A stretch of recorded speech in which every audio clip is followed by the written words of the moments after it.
Hey, everybody. Allison Johnson here with Clio Coaching. We've been working through a series for the last, 2 months on increasing your emotional intelligence and tips for all the ways that you can do that. Hope you've been listening. If you haven't, no big deal. You can go to my website, cleocoaching.com. I'm about to post all 10 of the videos in the blog page. So head on over there if this is something that you want to challenge yourself to get better at. So, emotional intelligence, again, just a review, self awareness, managing yourself, awareness of others, managing your communication with them, stress management, better decision making based on all the above, and super applicable to the workplace. It's even more important now to have good emotional intelligence in the workplace, and especially if you're a leader, because employees have more clout and more power and in the workplace, and we have a shortage of them. And so to retain your great people with the tribal knowledge and skill set that you want, increasing your emotional intelligence will help them be happy with you and your company. Hopefully, just one way to influence that. So, on to eye contact. So, last week, we were talking about nonverbal communication and the importance of that. Well, eye contact is one of the biggest deals when you think about nonverbal communication. Not only can you tell a ton from other people's eye contact or lack thereof, but they can also read a lot about you. So this goes to one-to-one meetings. Most of us do pretty well in one-to-one meetings, although not all. I have a client I'm working with whose subordinate let me know that in meetings with her, he seems distracted. He's looking at his phone. He is looking down, sometimes writing notes. Well, we need to write notes to remember, so that makes sense. But a lot of times she wonders whether he's even hearing her. Maybe with the ears, but not the eye. Eye contact lets the observer, the speaker, know that you're tuned into what they're saying, which is huge. It also helps you because you can tune in to some of those nonverbals and get really good information when you are listening to someone or even when you're speaking to someone. You can tell often by their eye contact whether they're tuned into you, whether they're distracted, whether they're not agreeing with what you're saying, whether they're wholly agreeing with what you're saying, whether they're engaged with you. If you don't have good eye contact, you won't notice nonverbals. Such powerful information that we can receive. So it seems like a no-brainer, right? Everybody in the Western world, at least everybody, I'm sure you've heard, eye contact is really important in our culture to indicate interest, attention, respect.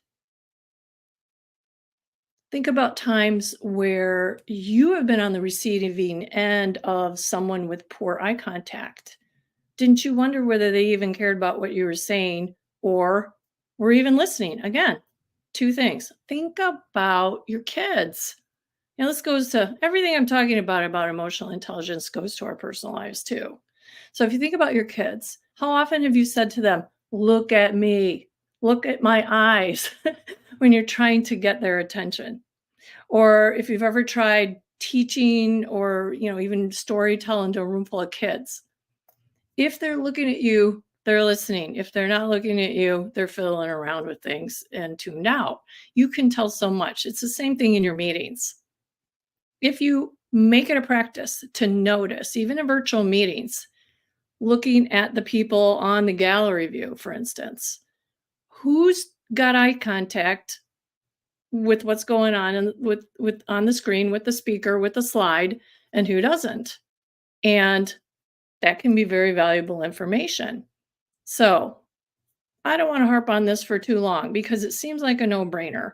Just wanting to convey how important it is, how beneficial it is for you as a leader to really have good eye contact and expect the same from your teams. So maybe that's something you want to incorporate in meetings. And again, it has to do with putting the cell phones away. They're huge distractors and decrease eye contact. People who are taking notes, that makes a difference. Sometimes you need to remember things better by taking notes, but looking up, between. If you find someone is not having good eye contact with you, you might want to ask, hey, what do you think about that? Boy, will that ever snap them up to paying attention. So maybe that's even something you can talk about in your meetings with your teams, is how important it is to have good eye contact, and make it a practice that you lead. Consider. So I'm going to look, let's see for a second, make sure I don't miss anything I wanted to tell you. Oh, yeah. Well, if you want influence and you want executive presence that's good, having good eye contact with your audiences, with your listeners, is super important.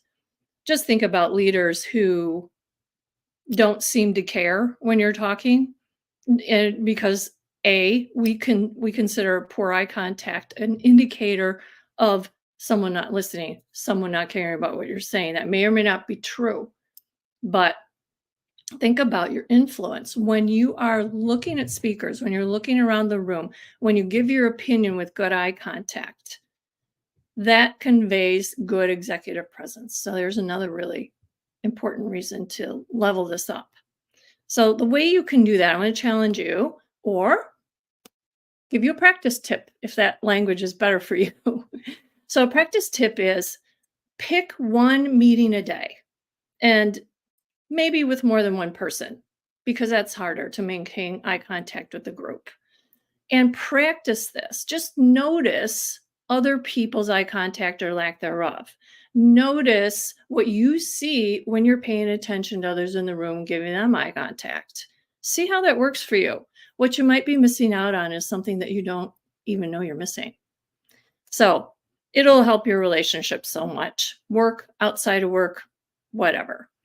So again, this is what I do, help people increase their emotional intelligence at work and in all kinds of ways. So listen or watch some of my other videos if you'd like to learn more. Thank you. Oh, forgot to tell you, this is the last in the series of lives on this topic. And from now forward, on Wednesdays, I'll be posting other information, might be in written form. So check that out. I know some of these have been really long, and therefore you're probably tuned out. That's fine, but you can find them if you're interested. And from now on, other subjects also around emotional intelligence in the workplace that might be even more on point for you. So I encourage you to stay tuned. Thanks. Bye.